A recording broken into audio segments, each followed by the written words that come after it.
اگر آپ کو ایمان اور یقین حاصل ہو تو پھر دعا کریں اللہ اس پر استقامت عطا فرمائے، پھر اس پہ ڈٹ جائے۔ نبی پاک صلی اللہ علیہ وسلم نے فرمایا میں اس بات کا خوف نہیں کرتا کہ میری امت کمزور ہو جائے گی، اس بات کا ڈر نہیں کہ پیسے ختم ہو جائیں، نہ یہ خوف ہے کہ بھوکی مرے گی۔ حضور کس بات کا خوف ہے؟ تو نبی پاک نے فرمایا خوف یہ ہے کہ ان کا یقین کمزور ہو جائے گا۔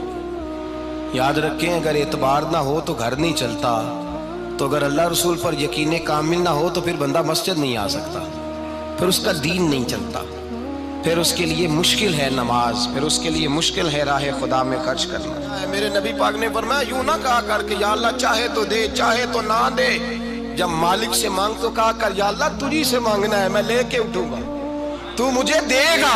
فرمایا جتنا تیرا یقین کامل ہوگا اتنا ہی اللہ تجھے جھولی بھر کے عطا فرمائے گا۔ کمزور سا مسلمان، لڑکھڑاتا سا مسلمان دیکھتا ہوں کرتا ہوں، اور یہ بھی نہ دیکھا کریں بھائی ایمان یقین کو استقامت کے درجے پہ لیں، یہ نہ دیکھا کریں کہ وہ کیسے دے گا، وہ کسی وسیلے کا محتاج نہیں ہے، وسیلے کو پسند کرتا ہے، پر وسیلے کا محتاج وہ بغیر وسیلے کے بھی دے دیتا ہے۔ ہر آدمی ماں باپ کے ذریعے پیدا ہوتا ہے، اگر پیدا کرنا چاہے تو جناب عیسیٰ کو بغیر باپ کے پیدا کر دیتا ہے، اگر پیدا کرنا چاہے تو حضرت آدم کو بغیر ماں اور باپ کے پیدا کر دیتا ہے۔ جب یقین رکھیں، یقین قرآن مجید پڑھیے، حضرت موسیٰ علیہ السلام فرعون کے دربار میں کھڑے ہیں، چاروں جانب دشمن ہی دشمن ہے، جادوگر آ گئے، انہوں نے سانپ چھوڑے، حضرت موسیٰ کے ہاتھ میں ڈنڈا تھا، حضرت موسیٰ کہتے ہیں یا اللہ کیا کروں؟ تو اللہ تعالیٰ نے فرمایا اپنا عصا پھینک دو۔ کہنا چاہیے تھا نا کہ یا اللہ ایک ہی تو شے ہے، اتنے سانپ ہے، بچانے کے لیے ڈنڈا ہے وہ پھینک دوں؟ ڈنڈا پھینکا جاتا ہے، سانپ کو دیکھ کر کے قابو کیا جاتا ہے۔ یہ میرا اور آپ کا ذوق ہے نا، لیکن انبیاء کرام کا انداز ملاحظہ کیجئے میرے عزیزو۔ اللہ فرماتے ہیں ڈنڈا، اے موسیٰ ڈال دے اپنا عصا، پہلے نہیں فرمایا کہ سانپ بن جائے گا، فرمایا بس تو ڈال دے۔ میں اور آپ ہوتے ہیں تو سام سامنے ہے، ڈنڈا ہاتھ میں ہے، ہم کہیں گے عجیب بات ہے، یہی تو دفاع کی چیز ہے، اسی کو ڈال دوں تو بچوں گا کیسے؟ کہا ڈال دو، تو حضرت موسیٰ نے ڈال دیا، کہا میرے رب کا حکم ہے تو میرے لیے بہتر ہی ہوگا۔ اللہ فرماتے ہیں جب موسیٰ نے ڈالا تو میں نے اس ڈنڈے کو، اس عصا کو اژدہا بنا دیا۔ اب کبھی عصا بھی اژدہا بنے، کبھی چھڑی بھی بہت بڑا اژدہا بنی ہے، لیکن قرآن کہتا ہے جناب موسیٰ نے ڈالا تو اللہ نے اژدہا، بلکہ اس سے پیچھے چلیے، عورتیں کمزور یقین کی ہوتی ہیں نا، جناب موسیٰ پیدا ہوئے تو اللہ فرماتے ہیں میں نے موسیٰ کی ماں کے دل میں بات ڈالی، ماں کے دل میں صندوق میں ڈال کے تو اس کو دریا میں بہا دے۔ اور بھائی صندوق میں کہہ سکتے ہیں نا آکسیجن کیسے جائے گی، اور دریا میں بچے بچنے کے لیے ڈالے جاتے ہیں کہ ڈوبنے کے لیے ڈالے جاتے ہیں؟ ماں کے دل میں یقین کمزور نہیں تھا ماں کا۔ انبیاء کے ماں باپ موحد ہوتے ہیں، دین کو ماننے والے، ماں کے دل میں اللہ نے بات، اللہ قرآن میں کہتے میں نے وحی کی، میں نے القاء کیا، میں نے بات ڈالی۔ حضرت موسیٰ کی ماں کہتی ہے میں نے ڈال کے نا سمندر میں بیٹا، میں نے سمندر میں بیٹا ڈال کے صندوق میں بند کر کے رب کے حوالے کیا۔ آپ فرماتے ہیں میرے مالک کا بھروسہ کیا تو پھر میرے مالک کا کام دیکھو، کمال دیکھو، میں نے دریا میں ڈالا، اللہ نے فرعون کے گھر میں میرے بیٹے کی پرورش کرا دی۔ یہ یقین کہ حضرت موسیٰ کے پاس قوم آئی، قرآن پڑھیے، کہا جناب پانی چاہیے، وَإِذِ اسْتَسْقَىٰ مُوسَىٰ لِقَوْمِهِ، موسیٰ نے اپنی قوم کے لیے پانی مانگا، ہم نے کہا فَانْفَجَرَتْ مِنْهُ اثْنَتَا عَشَرَةَ عَيْنًا، اپنا ڈنڈا پتھر پہ مارو۔ عقل والا آدمی ہوتا تو اڑ جاتا، کہتا یا اللہ پتھروں سے بھی کبھی پانی نکلا ہے؟ اضرب بعصاک الحجر، مارو پتھر پہ ڈنڈا۔ اللہ کے نبی نے منٹ نہیں لگایا، ٹھا کر کے ڈنڈا لگایا، فَانْفَجَرَتْ مِنْهُ اثْنَتَا عَشَرَةَ عَيْنًا۔ اللہ فرماتے ہیں جناب موسیٰ نے ایک عصا مارا، میں نے 12 چشمے جاری کر دیے۔ تو لے تو اللہ کرتا ہے، اللہ کہتا ہے پڑھ نماز روزی دوں گا، کہتا ہے سوچتا ہوں۔ اللہ فرماتے ہیں آجا مسجد میں تیرا ہو جاؤں گا، کہتا ہے دیکھتا ہوں۔ رب فرماتا ہے تو میرے محبوب کی غلامی کر، میں تجھے محبوب بنا لوں گا۔ تو کہتا ہے تھوڑا بڑا ہو کے داڑھی رکھنی نہیں، ابھی سیانا ہو کے میں ذرا سرٹیفکیٹ لے لوں اسرائیل سے کہ کتنے سالوں کے بعد آئیں گے، پھر شروع کروں گا۔ پروگرام بنا رہا ہے، ابھی تو ارادے میں ہے۔ اللہ کے پیغمبر کا ڈنڈا، اور اس سے زیادہ آگے بات ہو گئی، پیچھے فوج لگی ہوئی ہے فرعون کی، مجمع ہے، ہزاروں لاکھوں کا لشکر لے کے، تلواریں نیزے، فرعون پیچھے، آگے دریا آ گیا۔ حضرت موسیٰ علیہ السلام کھڑے ہیں، اب کدھر جائیں؟ اللہ پاک نے فرمایا مارو ڈنڈا۔ کہاں؟ پانی پہ ڈنڈا مارو۔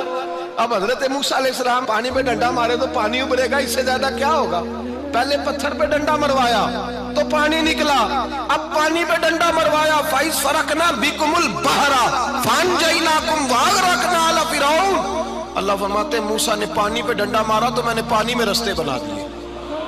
ایک جگہ ڈنڈا مارا تو پانی نکل آیا، دوسری جگہ عصا مارا تو پانی خشک ہو گیا، 12 چشمے بن گئے، 12 رستے بن گئے دریا میں سے۔ حضرت موسیٰ علیہ السلام گزر گئے اور اللہ فرماتے ہیں فرعون بھی آیا تو اسے میں نے غرق کر دیا، اور وہ کھڑا دیکھتا ہی رہ گیا کہ بنا کیا ہے۔ جب یقین کامل نصیب ہوتا ہے، اعتماد کی دولت اللہ دیتا ہے، جب انسان کو یہ انشراح صدر ہو جاتا ہے کہ میری نجات خدا کے حکم میں ہے اور رسول اللہ کے قدموں میں ہے، جب اسے یہ انشراح حاصل ہوتا ہے تو پھر نماز کا لطف آتا ہے۔ غور کیجئے کیا جملہ کہہ دیا میں نے، پھر اسے نماز کا پھر اسے نماز بوجھ نہیں بلکہ نماز نہ پڑھے تو اس پر بوجھ ہوتا ہے، پھر قرآن مجید اس کی روح کا ساتھی ہو جاتا ہے، پھر عبادات، تقوی، پرہیزگاری، پھر وہ ایک سنت کے چھوٹنے پر پریشان رہتا ہے۔ جب یقین کی دولت نصیب ہوتی ہے، قرآن مجید فرقان حمید نے کہا ایمان لاؤ تو پھر ایمان پہ ڈٹ جاؤ، مسلمان بنو تو پھر اسلام پر۔ پھر یہ جو کمزوری ہے نا، یہ دیکھتے ہیں، کرتے ہیں، چلتے ہیں، ابھی کل ابھی پرسوں بہانے ہیلے، ابھی میں نماز شروع کرتا ہوں دیکھتا ہوں لا الہ الا اللہ محمد الرسول اللہ صلی اللہ علیہ، جب کسی نے کلمہ پڑھا تو اس پر پورا دین ضروری ہے، پورا۔ اب وہ یہ نہیں کہہ سکتا کہ تھوڑا تھوڑا کر کے آؤں گا۔ یقین کی دولت نعمت ہے۔ اللہ پاک قرآن مجید میں فرماتے ہیں ان الذین قالوا ربنا اللہ ثم استقاموا، جنہوں نے کہا کہ اللہ ہمارا رب ہے اور پھر وہ اس پر ڈٹ گئے، پھر اس پر وہ کہا تو ڈٹ گئے، کھڑے ہو گئے، نہیں اللہ ہی رب ہے، اللہ ہی دینے والا، اللہ ہی مالک، اللہ ہی ہمارا رازق ہے، رب ہی ہمارا سب کچھ۔ جب ڈٹ گئے تو فرمایا تتنزل علیہم الملائکہ، پھر میں ان کی مدد کے لیے آسمان سے فرشتوں کا نزول فرمایا کرتا ہوں۔ فرشتے کیا کہتے ہیں؟ اللہ تخافوا ولا تحزنوا، غم نہ کرنا، خوف نہ کھانا، وابشروا بالجنۃ التی کنتم توعدون، ہم تو تمہیں اللہ تبارک و تعالیٰ کی اس جنت کی خوشخبری دینے آئے ہیں جس کا رب نے تمہارے ساتھ وعدہ کیا ہوا ہے۔ پھر فرشتوں کا نزول ہوتا ہے، لیکن شرط کیا ہے کہ ایمان لائے، اور پھر ایمان پر پھر یہ نہ سوچے کہ وہ کس طرح دے گا، وہ کیسے عطا کرے گا، وہ میری مدد کس طرح کرے گا، نظام کیسے چلے گا۔ ڈٹ جائے کہے میرے اللہ کا حکم ہے تو میں نے حلال ہی کھانا ہے، میرے رب کا حکم ہے تو میں نے تھوڑے پہ ہی گزارا کرنا ہے، میرے مالک کا حکم ہے تو میں نے اپنی جیب دیکھنی یا دوسرے کی نہیں دیکھنی، میرے رب کا حکم ہے تو میں نے اس کی اطاعت میں رہنا۔ جب ڈٹ جائے گا اللہ کے احکامات پر، جب ڈٹ جائے گا تو اللہ فرماتا ہے پھر میں تیری مدد کے لیے فرشتوں کا نزول کروں گا۔ نبی پاک صلی اللہ علیہ وسلم نے فرمایا 2 دولتیں اگر کسی کو اللہ دے دے تو سمجھے اللہ نے اسے دنیا کی سب سے زیادہ دولت عطا فرما دی۔ یا رسول اللہ وہ کون کون سی چیزیں ہیں؟ فرمایا ایک جس شخص کو اللہ نے معاف کرنے کی دولت عطا کر دی، جو معاف کرنے لگ گیا، جس کی طبیعت میں درگزر آ گیا، جو معاف کرنے لگا، غلطیاں معاف کرنے لگا، جس کو ایک دولت یہ مل گئی۔